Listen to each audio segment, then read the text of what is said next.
আসসালামু আলাইকুম।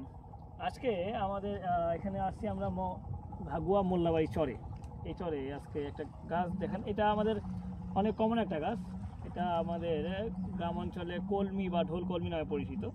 এটা হচ্ছে ইপোমইয়া কার্নিয়া।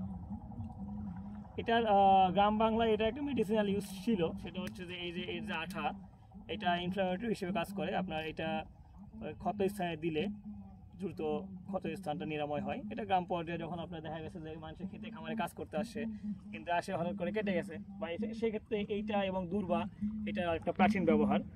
আর এটার আরেকটা বড় ব্যবহার হচ্ছে যে আমাদের দেখা যায় যে মাটির যে ভাঙন, এটা রোধ করার জন্য অনেক সময় এই কলমি লাগানো হয়। এটা মোটামুটি এমনিতেও হয় অনেক জায়গাতে।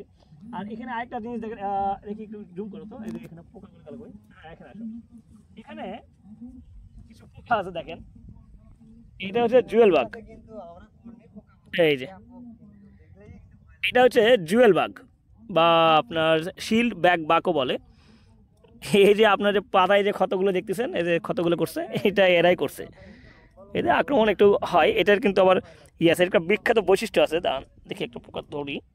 এই যে এটাকে শিল্ড ব্যাগ বাগ কেন বলা হয় দেখেন, এটা কিন্তু দেখেন গন্ধ আছে একদম, দেখেন গন্ধ, বিচ্ছিরি গন্ধ। হ্যাঁ, এটার আবার আছে যে এখানে আপনার এদের শিল ব্যাগ বাগ এবং এটা গান্ধী পোকার মতো গন্ধ ছাড়ায়, কারণ এর একটা স্ট্রিং আছে, এটা গন্ধ ছাড়ায়। এর সাথে আরেকটা জিনিস আছে, সেটা হচ্ছে যে এর যে ব্যাগটা আছে, এটা কিন্তু আপনার ভাঙ্গা নাই। আপনি অনেক পোকা দেখবেন যারা এই পোকার, এটা একটা শিল্ড, আমরা শিল্ড বলতেছি না, এটা একটা শিল্ড।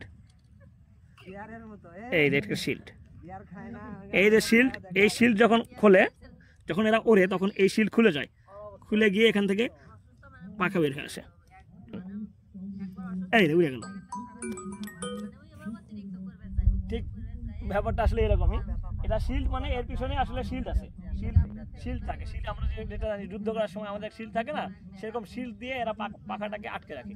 এই জন্য এটাকে বলা হয় শিল্ড বাগ। তো আজকে এই পর্যন্ত, ধন্যবাদ, আসসালামু আলাইকুম।